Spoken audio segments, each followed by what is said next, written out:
We're back. That's right. Another episode of Whitty Reviews, Tuesday, 8 o'clock p.m. Eastern Standard Time, and the Chateau de Mars Hill studio. First things first. Hey, don't forget, by March 21st, so in 2 days, deadline to, we'd always extend it out. But we want to get a head count on the people that will be going to the baseball game on March 20th at 7 p.m. at the Indianapolis Indians. Pretty sure we have them all. We have like the minimum requirement, but the more the merrier, baby. So don't forget, if you want to reserve a ticket for $12, by the way, reach out to mouthwashtalkshow@gmail.com. I think that's the email. Yeah, Pride Night's back. Johnny Longfeather. There it is. That's the old banner. But yeah, a lot of gay stuff is going to be happening for sure. There's going to be balls and strikes. There's going to be bats everywhere. Louisville Sluggers. You know how it gets down. Oh, someone's going to be clipping that in the very near future. Good, sad evening. Can't believe. Yeah, I know. I saw. But, we all kind of saw that one coming, didn't we? That when you get all the foreign money involved with that stuff, never know what's exactly going to happen. I'm looking for an email right now from Dave Bangert. We're going to talk about the Diego thing at the very end, but first things first. Apparently, Illinois is such a shithole, even though it's a degenerate black hole, that even DraftKings is shutting down over at Wrigley Field, which is bananas to me. By the way, I don't know how much. I used to spend a lot of time in the Wrigley area back in like 2018, 2019.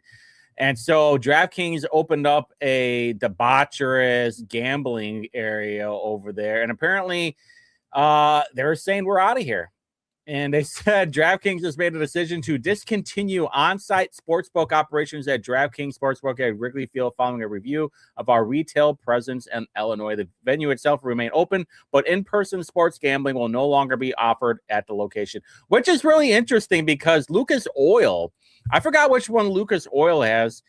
Maybe had no gay stuff. No promises, Johnny Longfeather. In fact, we might give you you don't get a refund, but I'll buy. How about this? If you sit next to Brad for most of the time, I'll buy you a drink. So interesting play. I know this has not much to do with it, but I'm sure you guys saw the post yesterday about the Bears. Location proves Wrigley and the Cubs should be deported.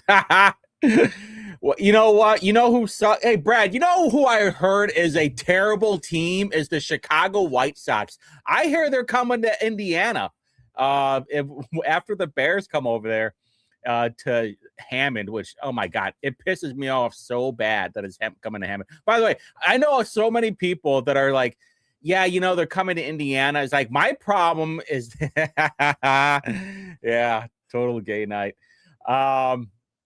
That as my problem isn't the Bear. I mean, partially it is, but my biggest problem, if they have to come to Indiana, is that it's going to Hammond. That Tom McDermott Jr. is by far one of the biggest douchebags there are as a mayor in Indianapolis, next to Judas Gentry, next to Chris Jensen, and the Hobo Sox. That works.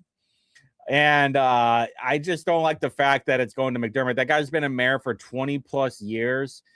And I would have preferred like in Hobart. Hobart would have been fine. Portage would have been fine. Their Banta or whatever, Austin Banta, I think over there doesn't seem that bad. Doesn't have a whole lot of spunk, kind of soft, but what are you gonna do? The Whiting Sox, that could work. That's not bad. How about, yeah, I like that. How about we switch it up? We can move. I mean, Whiting is right next door to Hammond, by the way. I mean, the BP refinery that's like literally right next door, they could have matching stadiums, kind of how they have now with Soldier Field and Comiskey. Yes, it will always be known to Comiskey. It will always be known as Sears Tower. I don't care about your modern terms. It's all about tradition over here, my friend. The Ho Sox, yeah. So anyway, that's done. I don't know.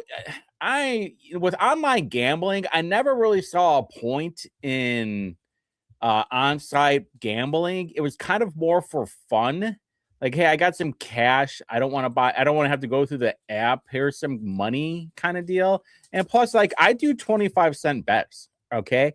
Like I'm doing like 38-cent 10-leg parlays, basically. I mean, to be fair, I've lost more than I've won. This last season, I was actually doing pretty good. All right, so there's that. I talked far too long about that. All right, number 2. We have another recount petition, boys and girls. Greg Noble Not, who I thought was going to win, is hold on. Was there voting decision, past election polls? There we go. For House, I want it for House. There it is. 57 right there. All right, so I was watching this live and I was like, oh my God, Greg Knott is going to win. How is this even possible?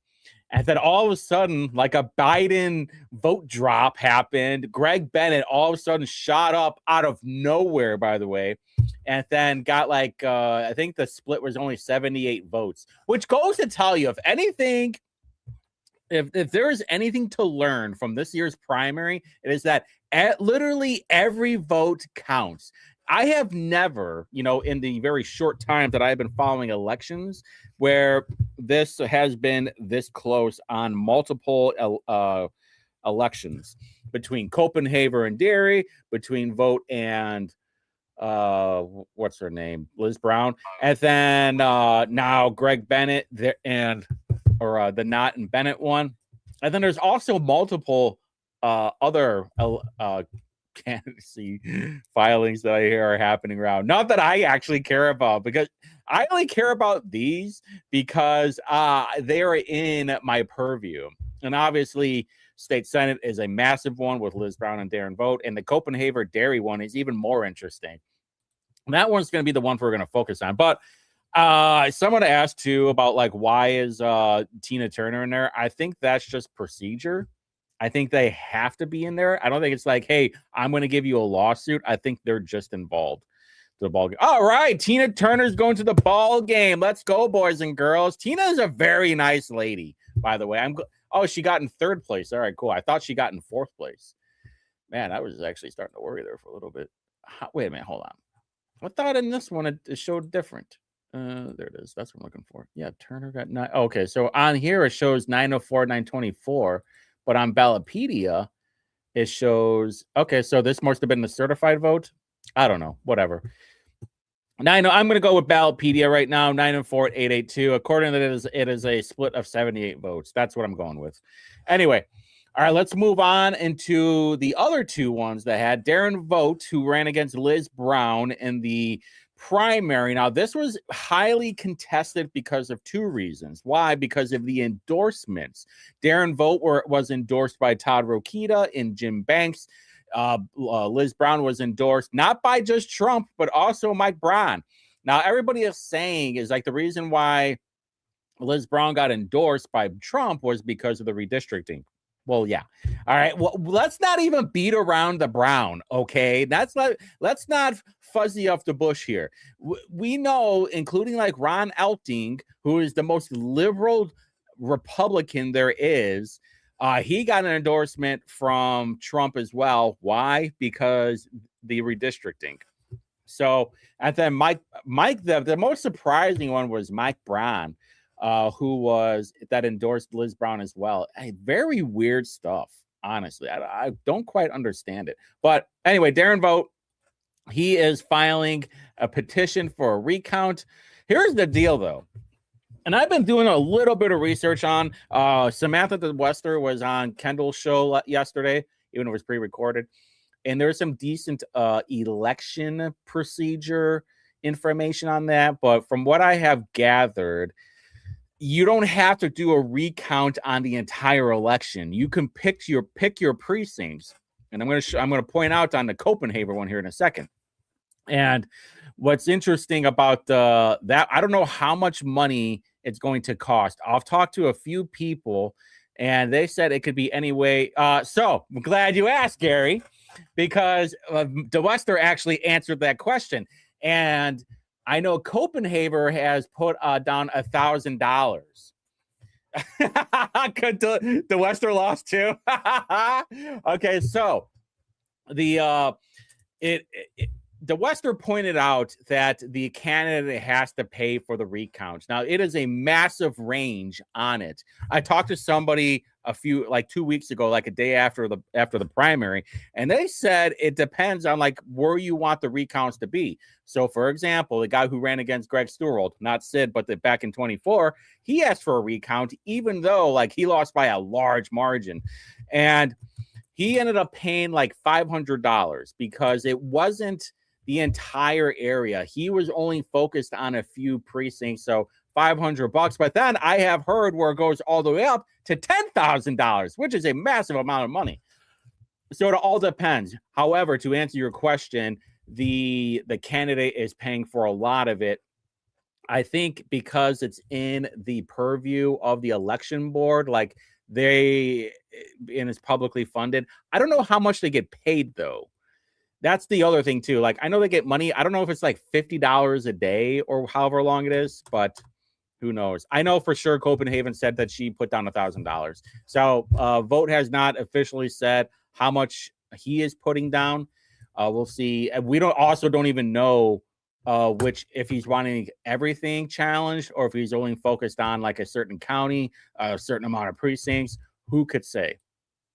Obviously, we'll see if he's even want to make it public. Maybe I'll ask around. Hold on. Put in my notes. I'll ask around.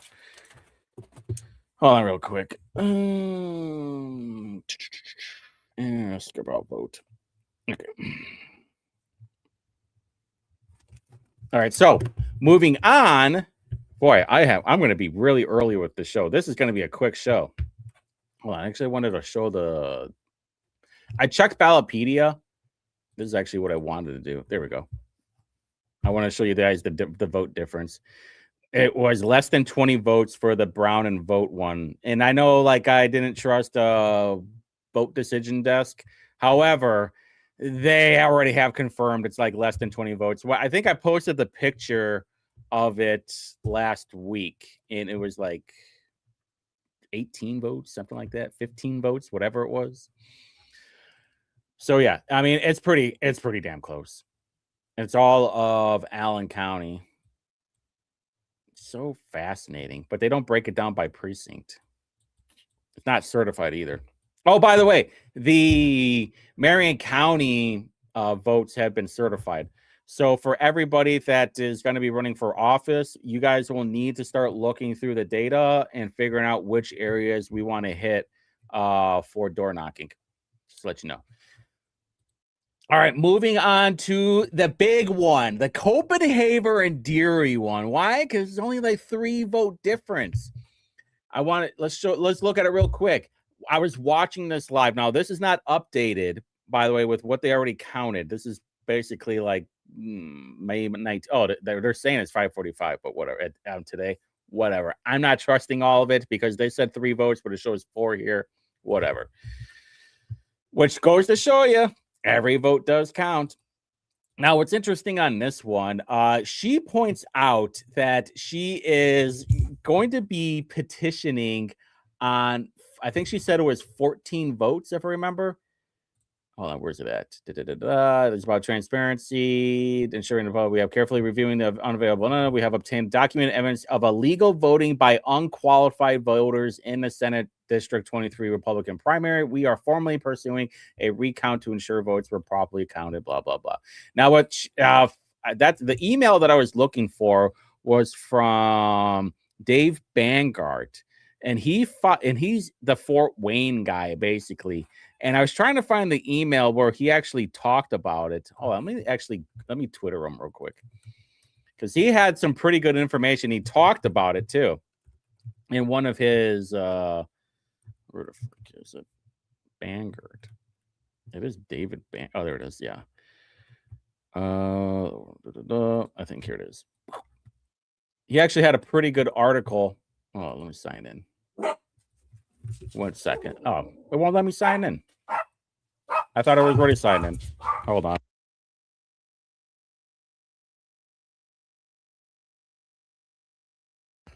All right. So he was pointing out, I think there were 14, right?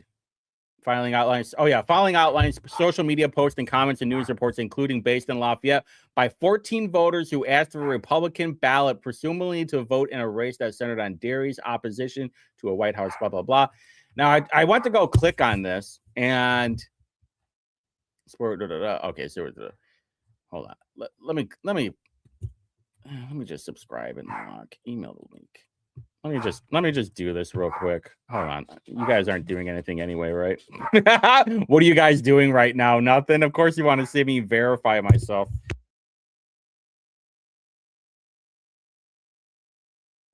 Freaking kids, let me tell you what. They won't stop messing around. Something went wrong. Anyway. She's going for 14 votes. I want to see why it won't let me do it. Oh, they're making me go through the app. That's crap. That's crap. Hold on. Because I am not paying for this, by the way. I don't think I can archive it either. Oh, check your email again. Sure, I'll check my email again. Download the Substack. You guys suck. You guys suck. All right, hold on. Let me see if I can archive this. I'm not going to go to Europe right now, but I should have archived the article because it actually had, I think it had screenshots on it.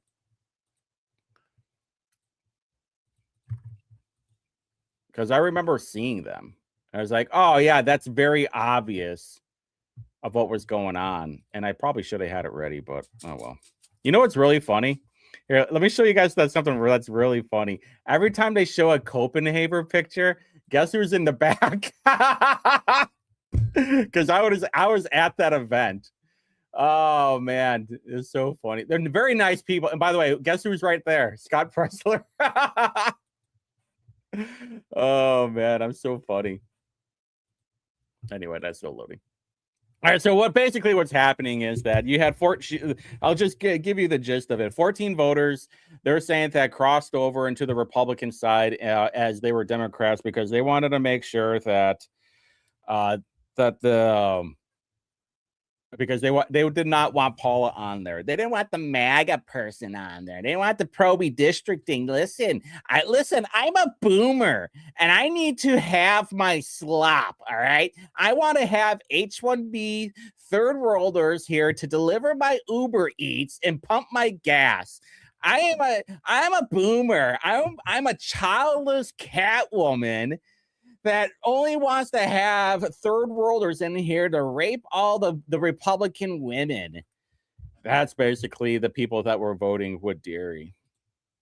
So we'll see what happens. The petition alleges 14 people. Now, what's interesting is like she has nothing on this, right? There's no way. Well, this guy, Baldwin the First, he decided to grok it and said the state law nuance. Indiana code requires that to vote in a party's primary, you must have voted for a majority of that party's nominees in the last general election or intend to do so in the upcoming one. This is meant to enforce some affiliation. This is why the argument for closed primaries is getting so much stronger. Yeah, you know, the thing is, Larry, if the Republicans and Democrats have a convention, guess what's going to happen? You're going to get nothing but assholes. And it's not hard to imagine of that happening. I mean, we already have the maps rigged right now for the delegates where the people will be able to nominate. Let me give you a perfect example. Marion County GOP party in 2025, they had their own convention, their own organization day, and Natalie Goodwin, it was Natalie Goodwin versus John Schmitz. And what ended up happening? Allegedly, the GOP people had appointed 300 extra people past the deadline. Allegedly, by the way. And what ended up happening? There was a separation of vote by 300 people, just about the number that there was to for John to win. And once I knew that there was a massive amount of appointees, and they threw out about 30 of our people, yeah, they threw out that black dude too, which is even wilder. Did it show up? Whatever. Or purchase a paid subscription. I am not doing that. I refuse to purchase a paid subscription. And that's why, like, if there was ever appointments, man, I might have caught up. Okay, well, whatever. Is that I'll probably just stop voting then, because here's a perfect example. That race that I just talked about with Wes Bennett and Tina Turner and all those people, Wes Bennett automatically wins because the delegates will always be filled with shit bags most of the time. And the only reason why Micah won is because he was having people run. Ducky's in the chat. Oh, there's Ducky W.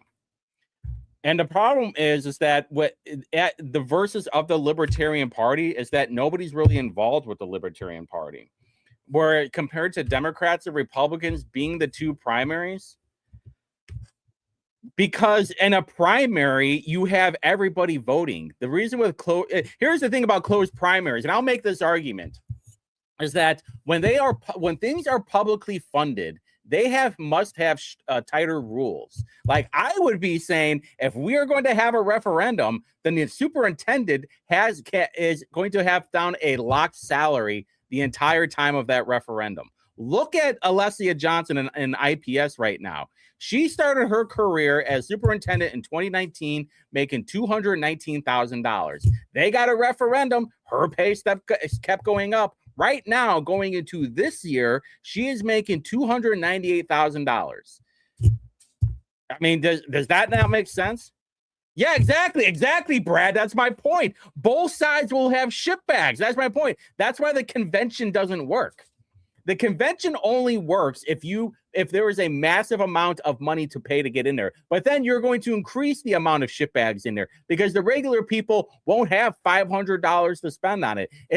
This is why we can't have retards voting. You want to know how you solve this? You make sure that you have an easy test. I'm going to tell you how to fix this whole voting issue right now. If you cannot name an elected official in locally, your city councilor, your trustee, even your state rep, if you can't name any of those people, you should not be allowed to vote. Also, if you have not voted in the last decade, you should have to reapply to vote. This is the numbers that they're pointing out of saying, hey, guess what? We have a low voter turnout. No, you have people that have not voted in over 10 years. I have looked at the voter rolls, okay? I've seen so many people that have not voted since Barry was in office. If you don't have, even locally, at constable, trustee, motherfucking city councilor, if you have not been able to find anybody to vote in 10 years, you should have to re-register to vote. And by the way, how long does it take to re-register to vote? Oh, I don't know, 35 seconds? I mean, we can do this whole play game all you want. You can't exclude people like that. Voting should be inclusive. Yeah, it's inclusive to smart people. It shouldn't be inclusive to fucking retards. If you are retarded and you're too lazy to understand who locally you should vote for, you should not be allowed to vote. It's really that simple. And this is coming from a guy who lives in Marion County. Retards vote around here, so we get retard elected officials. It's literally that simple. Oh, I don't know. Who am I voting for? I mean, on one end, I understand why the whole what was it? People running for school board have to have a political affiliation. Like, I kind of get that. At the same time, I would love that. And you know why? If you were to take the straight ticket voting's fake and gay, and I'm fine with that, it wouldn't change anything. However, if you were to take the political affiliation off of every single name, I guarantee you libertarians would win all the fucking time. All the time. Libertarians would be ruling most of Indiana if you were to take away the political affiliations, because at the same time, but libertarians, for the most part, are way more based. I take that back.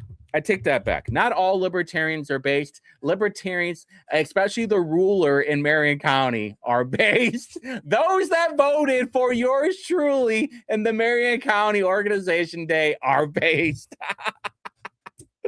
Polly in the chat. I mean, Larry, right? Am I not right? If you were to take away the political designation out of all these people, out of everybody, it doesn't matter what it is. If it's constable, if it's school board, if it's whoever, libertarians would win massively. And by the way, this is what happened over in Wichita, Kansas. Hold on, let me point this up. I think it was Wichita, Kansas, libertarian mayor, I think. Yeah, here we go. She is a libertarian. She changed from Republican in 22, and then she became a mayor in 2022. Why? And by the way, the Libertarian Party did not like that.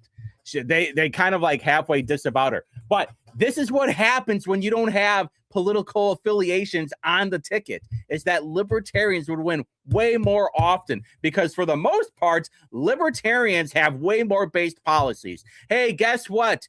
This has been my massive argument of how to shift to get more people into the libertarian movement, is that, hey, guess what? Let's focus on the things that we can all agree on. All right. If we are going to be forced to pay taxes, all right, if we are going to be raped and stolen and robbed, then what I just hit, then we need to have massive oversight on the contracts. If this is what's going, then we need to have more rules. If the primaries are going to be, if we are going to have taxpayer funded straight token, I mean, I would say no, only because in Marion County, like, it's hitting a button, but then you still have to go through. No, no, Brad. I am not a Democrat. I don't want to show children porn. I don't want taxpayer funds to go to castrating people. Yeah. So anyway, I don't think straight ticking vote hurts that much. It's probably a couple of percent. I don't think it's that as big of a deal, because at least I don't know how it does in Hancock or in other parts, because I'm in Marion County, but when you hit the straight ticket thing on the voting machine, it'll light everything up, but you still have to go one by one. And by the way, I tested this out.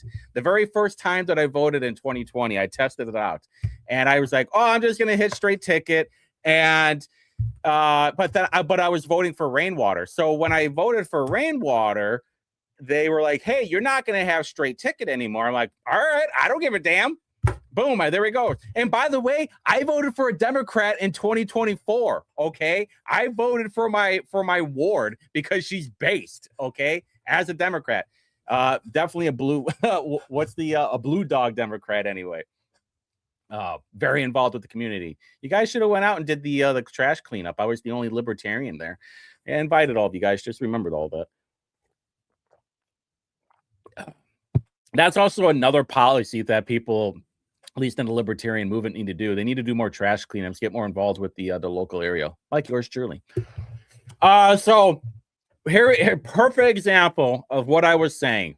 Hold on, which former U.S. Wait a minute. She was endorsed by. Oh, wait a minute. Oh, I did not know this. She was endorsed by the Koch brothers organization, Americans for Prosperity, the Wichita Regional Chamber PAC. Ugh. The Wichita FOP, that's interesting. And Mike Pompeo. Is she a Fed? Wait a minute. Is this lady a Fed? Whatever, I guess. Whatever. Wait, and she was born in Guatemala? Wait, how does a woman with the name Lily Wu born in Guatemala? I am totally confused. Okay. All right. I take everything back. She's a Fed. Yeah. Oh man, live massive L for Whitty. Let's see, March 18th. Wu did not read or sign a proclamation passed by the city council in which recognized Transgender Day of Visibility citywide. Oh man, she's taking it out of my playbook. All right, so anyway. All right. Enough fun. I just got feted is what happened. I got Fetterman. All right, so let's go back to what I was talking about.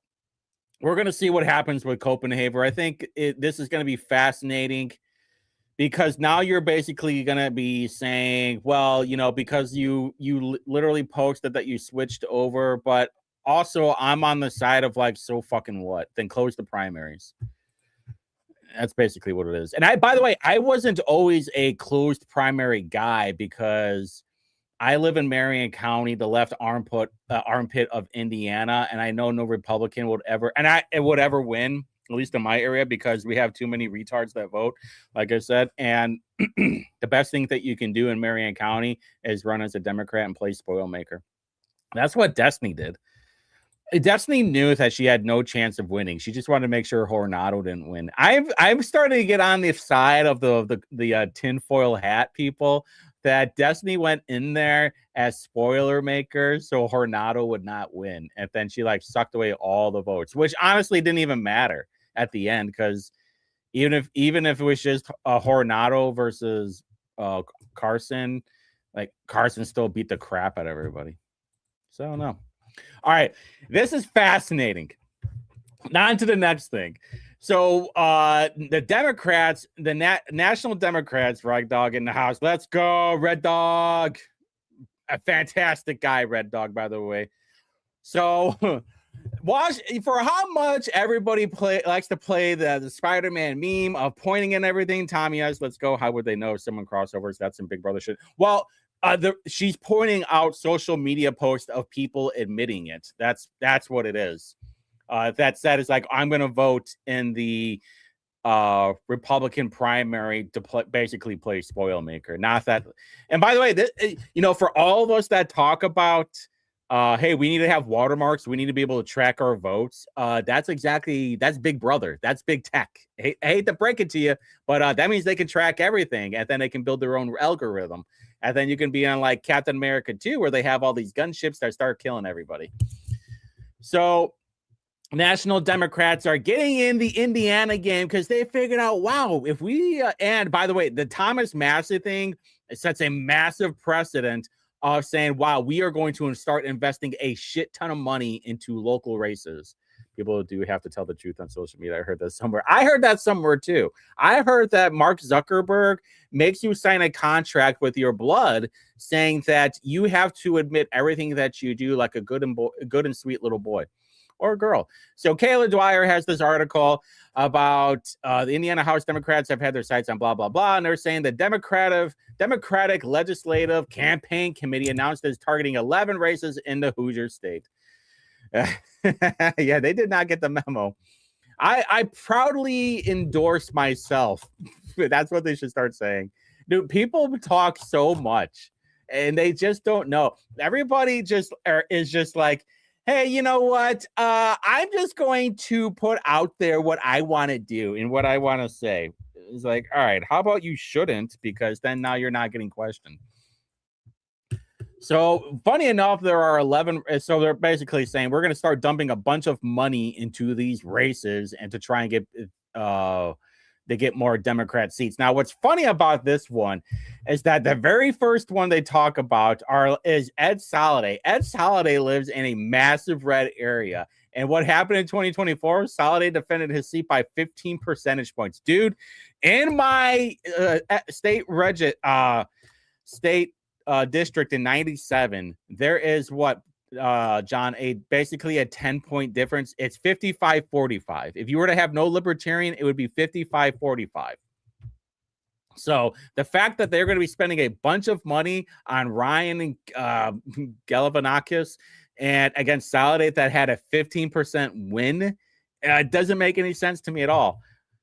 The only one that has like a little legitimate chance is Tiffany Stoner, because back in 2024, Becky Cash, she beat Stoner by 60 votes. Very surprisingly, Tiffany Stoner did not ask for a recount, probably because it wasn't in that. It really has to be like less than 10, like 10 to 15. Anything more than that, it's like, what are you going to do? Get a handful, but really not. Yeah, not surprised Massey's gone. So funny enough, out of the 11 races that they talked about, 5 of them had a spread of 5 points between with a challenger at that. Like here, Kyle Pierce. This is absolutely dumb. Another red district, very red district. Kyle Pierce defended his seat by 18 percentage points. What person in their mind would think is like, hey, we should start putting money into that? No, I don't think so. Really, you're probably looking at like Danny Lopez and Hunter Smith. Who are there? I saw Dan Chesler, I think, was on there too. Yeah, 3 percentage points. Dave Hall. By the way, Dave Hall voted no on redistricting purely as a political. I'm pretty sure Dave Hall voted no on redistricting purely because of that. And also Tanya Paff, who's in Terre Haute, ran unopposed. I'm pretty sure she's running unopposed again. Probably because they know that she's in a very, very blue district. Let me check.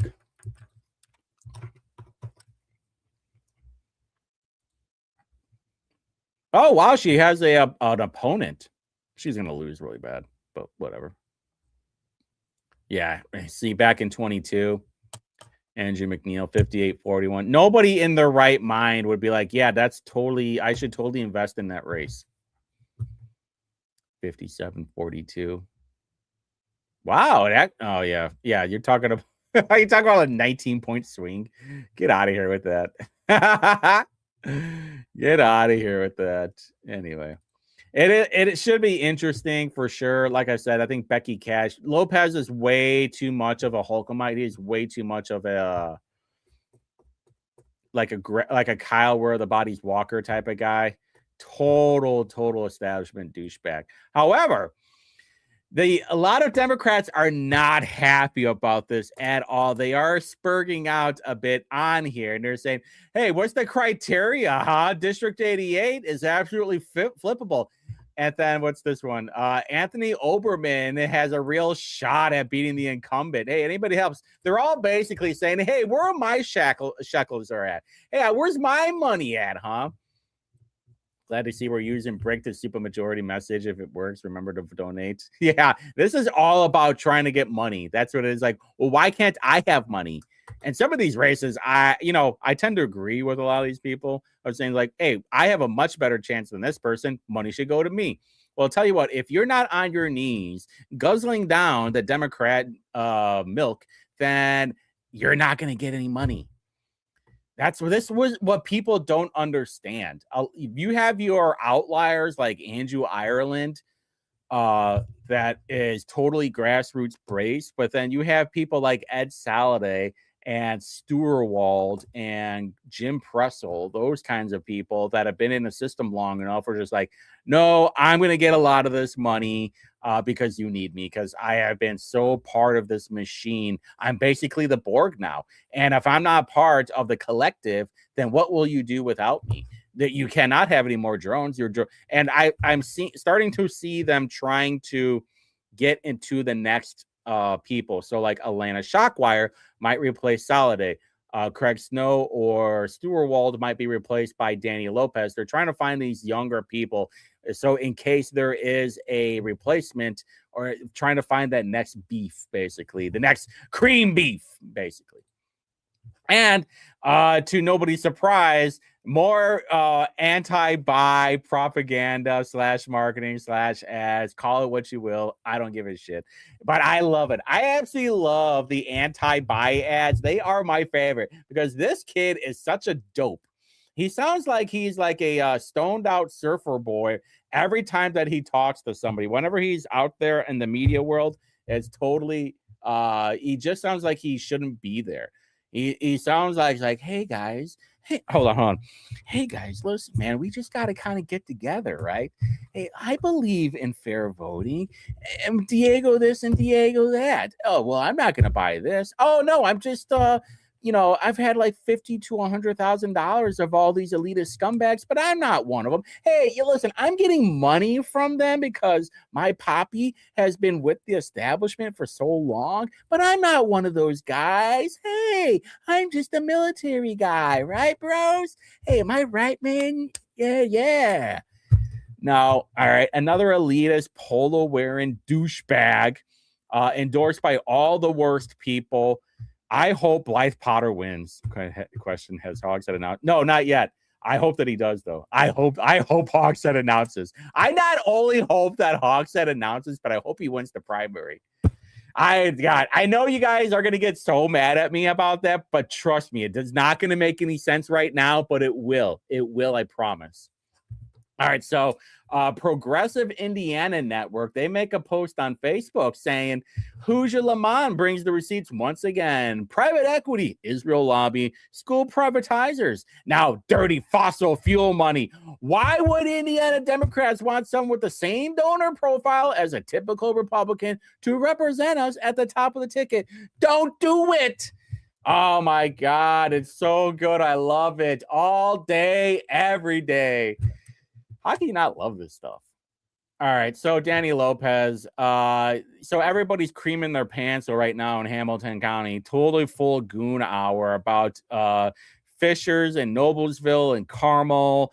Basically all the douchiest joints in Hamilton County being announced as like #1 area to live in the entire United States. Hey, guess what, Hamilton County? Everything's about to get way more expensive because you're going to have a flood of douchebags from Democrat areas taking it over.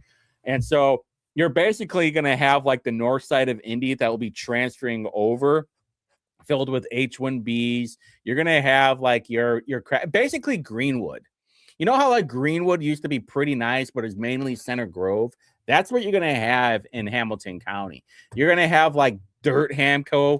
You're going to have like, and you're already starting to see it too. Right, the places like right off the highway where you have all this high density housing filled with like the people that have no skin in the game whatsoever. So they just trash the entire area, play their garbage music, make everything smell. Real quick, let's talk about douchebag journalists real quick. So we're going to move on to the last 10, 12 minutes. We'll be ending on here by 8:55 at the very latest. Let's talk about douchebag journalists. Indy Star is putting out his whole thing about ICE immigration, going after this. Oh, hey, you know, he was the what do they call him? The Kenyan Hercules. Yeah, talking about this whole thing. Well, it turns out, hey, you know, this guy, what the crap? I thought I archived this thing. Didn't I archive this thing? Anyway, they're talking about, oh, poor him, when he was like trying to kill somebody too. Not literally, but I think he was chasing somebody with a machete, and then he had 2 domestic violence calls on him. I don't think anything ever came. I don't think the lady ever like charged him, but they were called, I think like once or twice to his house, and then the Colts let him go. And then like a year later, he was chasing somebody with a machete, if I remember right. The same thing with this crap. This is just like like the next phase of feminism, girl bossy stuff. Oh God, you know, we just want this guy dead because he was the CEO of a healthcare company. We also don't know if this guy was actually trying to fix the things to make things better. They're just like, no, we want to suck off Luigi because of this. I mean, just total psychopath femoids. No shocker there. Oh, there it is. Yeah, dubbed the Kenyan Hercules. Now I got it. Whatever. Should I talk about Kendall real quick? Do I care right now? Wait, blah, blah, blah. You're referring to the Baco? Yeah, basically everything I'm liking on there. This is not a good look. Listen, this is not a good look for Kendall. I don't know what's going on with him. I feel bad for Kendall because I don't know if he's on the ledge or something, but I hope things get better for him. All right, but you know what? Something that nobody will talk about, including Kendall, is Jody is just he's writing her in jail for day. Dude, it's so crazy. It's awful. This is like the people that were writing love letters to Manson and who's that one guy that was eating people? You have all these the women that watch like crime stories and goon over these psychopaths. They're massive red flag. All right, don't date them. They're like, definitely don't date them.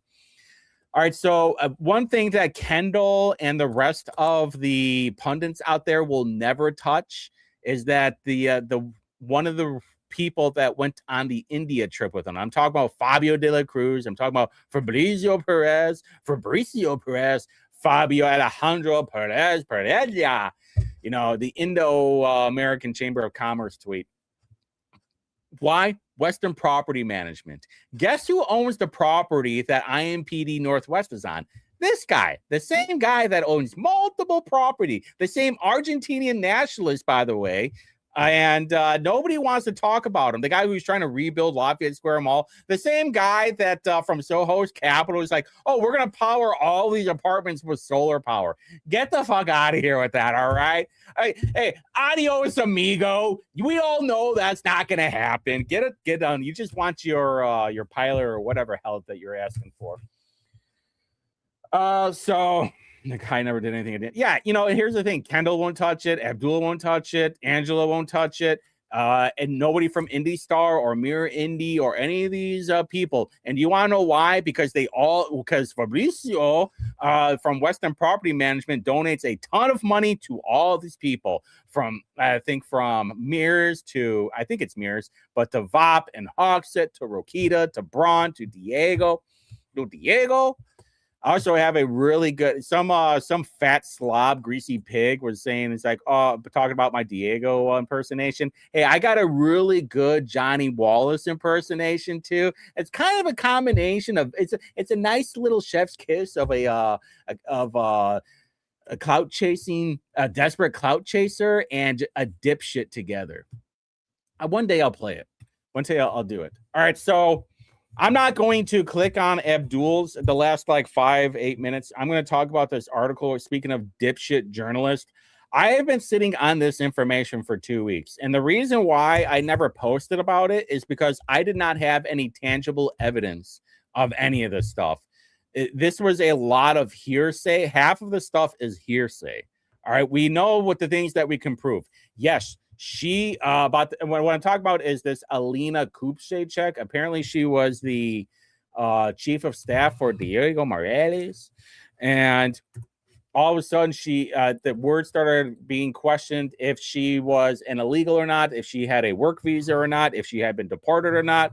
So I was asking around to the people that I knew that could get me information. I couldn't get a straight answer on anything, and then I was going to make a post about it this morning and I didn't. And then Abdul decided to post an article about it. And I want to talk about the quick things that we don't know about. And by the way, in the very last paragraph of the article that Abdul wrote, basically, I guess I'm going to have to click on it. Whatever. He even points out nothing in the records review by any politics indicates that Kupche is in the United States unlawfully. The BMV restriction on her license, blah, blah, blah, blah, and her recent license renewal are all consistent with lawful non-citizen status. And so this is just another nothing burger. All right. There's like he said, there's nothing illegal going on. Is it sketchy? Yeah. Is it eyebrow raising? Yeah. But we don't have any real tangible evidence of it. So this guy, Joseph Amnamje, he was asking about it. About her resume and citizenship and yada, yada, yada, and her making a bunch of money, even though she didn't have any. I will tell you what I found. I found a picture, which was this one from 2014 of her working for the Lakers. The Pacers. And then after that, I couldn't really find anything until you go to Gov Salaries and you see that she started with the SOS making $5,700 in 2023. Now, we don't know what year or what month in 2023 that she started there, but we know the following year in 2024, she was making $110,000. And then the following year in 2025, she was making $140,000. Now she is off of the transparency portal, so we don't know. At least I couldn't screenshot it. And this is the other part that you have to remember. As indie reporter, one of the goals is to screenshot and document everything. Hey, I am making a claim. It's like when some dipshit stinky guy put out a claim that Diego was going to be indicted in 2024. Whatever happened with that, huh? But apparently we have a double standard when it comes to calling people out, because some people will not call Abdul out about it. You know who you are. So, this guy starts going into like the Russia thing on Hungary. But this is what I wanted to point out is that this was the only real evidence that I couldn't even find. By the way, her LinkedIn and her Facebook was deleted as far as I could find. She was mentioned by a couple of interns thanking the chief of staff. Now, here's the most interesting part. Now, this is how I want to end this right now in the next couple of minutes.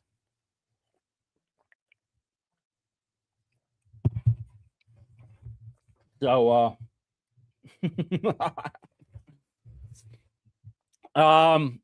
now in what was it?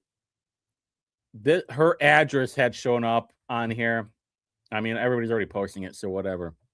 I looked it up and it went to a Mark Henderson.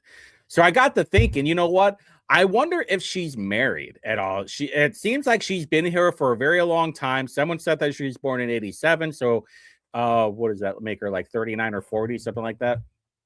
And so I'm like, well, maybe she's married. So I looked it up, just a couple, and I go, holy crap! There is a Salvier couple with Mark Henderson that married in 2013, which is like, well, then she got a job with the Pacers in 2014, so that's very fascinating.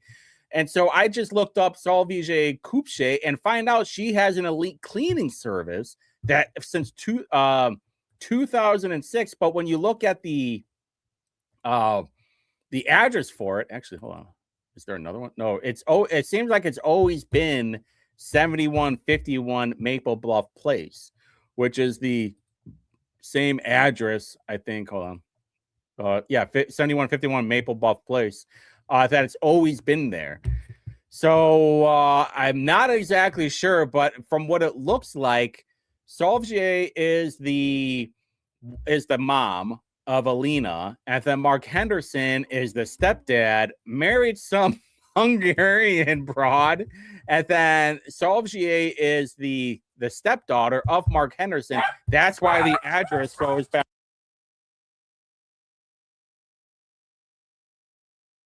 So I think there is a connection to that. The next thing that I need to start looking up is Mark Henderson to see if there's any connection with the Pacers, because it does seem really weird, right? That all of a sudden this woman gets has a cleaning. Hold on. So then the whole thing is very, very weird. I'm going to be looking into more of this tonight to see what happens. I don't know how much I'll be able to find on it, though. We'll see. Maybe I'll see if there's. Oh, you know what? Hold on. Salvier's Elite Cleaning Service. Hold on. I got an idea of one real quick. We got like a minute left. The alarm is sounding. I know, Ducky. I know. Someone just couldn't have been just a shy but quiet. Just a slightly less quiet. But what are you gonna do? All right. Salvages. Okay, did not show up. Hold on, I gotta do all years. Okay, did not show up. I thought maybe there would be an H1B thing, but there's nothing. All right, I'll look into it more, boys and girls. All right, with that being said, make sure that you guys sign up. Ducky, you should go to the baseball game. Be fun. Tommy Ice too. Hey, Larry, you're invited as well. That's interesting. They must have heard something. Hold on, let me check my cameras, make sure no one's trying to break inside my house real quick.